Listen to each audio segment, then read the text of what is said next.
Hello respected and loving viewers, आज हम फिर एक नए वीडियो के साथ हाजिर हैं। आशा करती हूँ आप सब बहुत अच्छे होंगे। नव वर्ष की बहुत बहुत बधाइयाँ। आप सबके जीवन में खुशहाली आए और आप सब हमारे वीडियो को ऐसे ही लाइक करें और हमारे चैनल को सब्सक्राइब करें। आपके सपोर्ट की बहुत बहुत बहुत ज़्यादा आवश्यकता है। तो आइए चलते हैं, आज जिस टॉपिक पे हम बात करेंगे वो है प्रिंसिपल ऑफ नेचुरल जस्टिस। तो आइए जानते हैं प्रिंसिपल ऑफ नेचुरल जस्टिस के बारे में।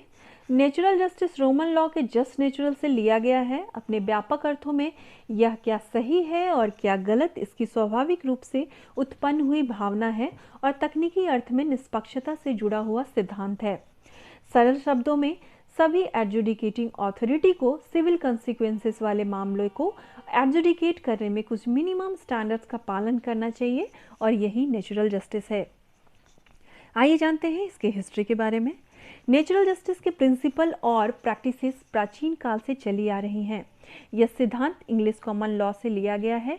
सबसे पहले रिज वर्सेस बाल्डविन, जिसे मैग्ना कार्टा और नेचुरल जस्टिस भी कहा जाता है, के ऐतिहासिक मामले के बाद से नेचुरल जस्टिस के सिद्धांत को जुडिशियरी द्वारा रिकॉग्नाइज किया गया। भारत में ऑनरेबल सुप्रीम कोर्ट द्वारा एक कृपक के मामले में प्रिंसिपल ऑफ नेचुरल जस्टिस को पहली बार प्रतिपादित किया गया। आइए जानते हैं इसके एम एंड ऑब्जेक्टिव के बारे में। प्रिंसिपल्स ऑफ नेचुरल जस्टिस का पालन करने का उद्देश्य मिसकैरेज ऑफ जस्टिस को रोकना है। जब जुडिशियल, क्वासी जुडिशियल और एडमिनिस्ट्रेटिव अथॉरिटी द्वारा मनमाने ढंग से आदेश पारित किए जाते हैं तो ऐसे में प्रिंसिपल्स ऑफ नेचुरल जस्टिस व्यक्ति के अधिकारों की रक्षा करता है। इन नियमों का उद्देश्य ऐसे जुडिशियल, क्वासी जुडिशियल और एडमिनिस्ट्रेटिव अथॉरिटी को अन्याय करने से रोकना है। इसकी एप्लीकेबिलिटी क्या है? पहले ये सिद्धांत अदालतों तक ही सीमित थे, लेकिन अब RS. Das versus union of India 1987 और कई अन्य न्यायिक घोषणाओं ने national tribunals and administrative bodies के लिए प्राकृतिक न्याय के सिद्धांतों का पालन किया जाना आवश्यक माना। आइए जानते हैं इसके कॉन्स्टिट्यूशनल वैलिडिटी के बारे में।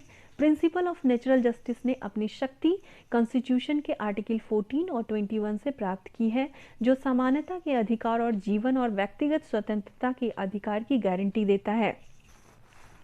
इसलिए सिद्धांतों की अवहेलना करना मौलिक अधिकार का उल्लंघन करना होगा। Principle of natural justice fairness, reasonability, equity और इक्वलिटी जैसे संवैधानिक सिद्धांतों के स्तंभों पर टिका है। नेचुरल जस्टिस के 3 सिद्धांत हैं। आइए जानते हैं। नेचुरल जस्टिस 3 सिद्धांतों को मान्यता देता है। नेमो जुडिक्स इनक्वाशा शुआ, किसी को भी अपने ही मामले में जज नहीं बनना चाहिए। इसे रूल अगेंस्ट बायस भी कहा जाता है। दूसरा है ऑडी अल्ट्रम पार्टम, का सही अर्थ है कि दोनों पक्षों को सुना जाना चाहिए, या दूसरे शब्दों में बिना सुने किसी के खिलाफ कोई आदेश जारी नहीं किया जाना चाहिए। तीसरा है स्पीकिंग ऑर्डर्स और रीजन्ड डिसीजंस। इनमें से पहले 2 सिद्धांत तो रोमन लॉ से ही लिए गए हैं और तीसरा सिद्धांत हाल ही में कॉन्स्टिट्यूशनल और साथ ही साथ एडमिनिस्ट्रेटिव लॉ से में तेजी से विकास के कारण उभर कर आया है।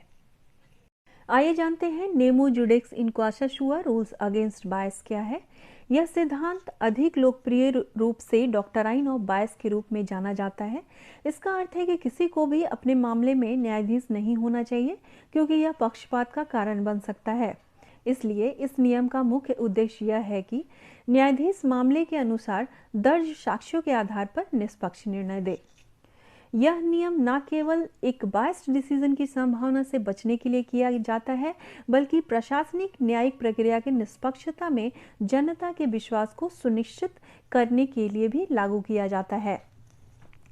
क्योंकि न्याय न केवल किया जाना चाहिए, बल्कि स्पष्ट रूप से और निसंदेह न्याय होते हुए दिखना भी चाहिए। बायस को 3 श्रेणियों में वर्गीकृत किया जा सकता है, जैसे कि पेक्यूनियरी, personal and official.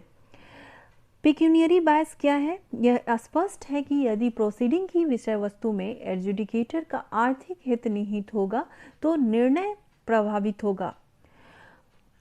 Mohapatra versus state of Odisha में यह माना गया था कि जब एक पुस्तक का लेखक पुस्तकों के चयन के लिए गठित समिति का सदस्य हो और उसकी पुस्तक भी इस समिति द्वारा विचाराधीन हो तो पूर्वाग्रह की संभावना से इनकार नहीं किया जा सकता है। पर्सनल बायस क्या है? दोस्ती, रिश्ते, पेशेवर शिकायत या दुश्मनी से पर्सनल बायस पैदा हो सकता है।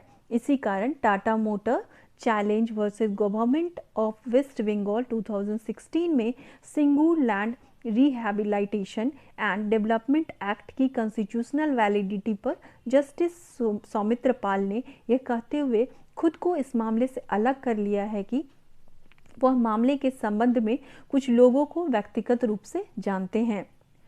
तीसरा है ऑफिशियल बायस, जहां एक एडमिनिस्ट्रेटर जो ऑफिशियल पॉलिसी को इनैक्ट करता है और उस ऑफिशियल पॉलिसी को इम्प्लीमेंट करने का जिम्मेदारी भी उसी के पास होती है, तो ऐसे में इम्प्लीमेंटेशन से संबंधित आपत्तियों को सुनने का कर्तव्य भी अगर उसी एडमिनिस्ट्रेटर को सौंपा जाता है तो उन मामलों में ऑफिशियल बायस उत्पन्न हो सकता है।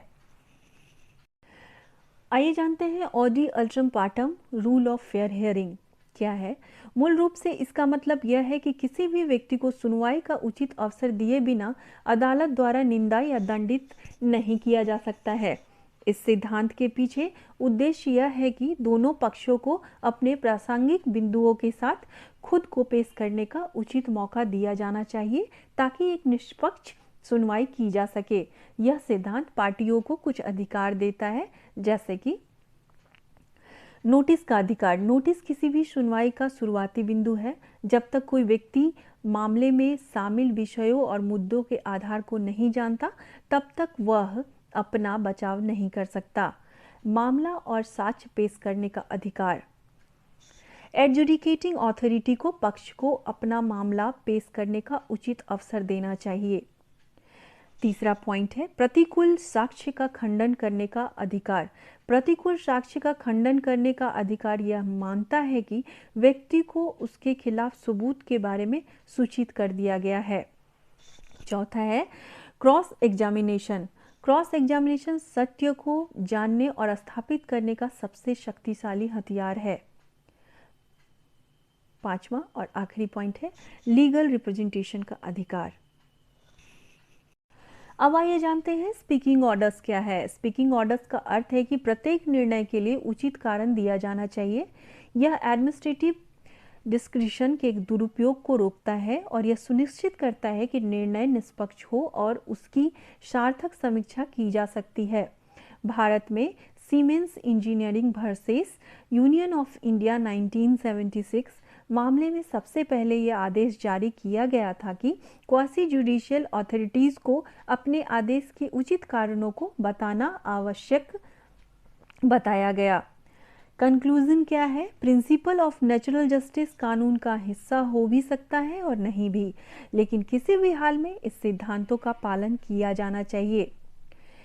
AK Kraipak versus union of India और मेनका गांधी AIR 1978 से अब यह स्पष्ट रूप से स्थापित हो गया है कि किसी कानून में प्रिंसिपल ऑफ नेचुरल जस्टिस के प्रावधानों के अभाव की स्थिति में भी ऐसे सिद्धांतों का पालन सभी जुडिशियल, क्वासी जुडिशियल और एडमिनिस्ट्रेटिव अथॉरिटी द्वारा किया जाना अपेक्षित है।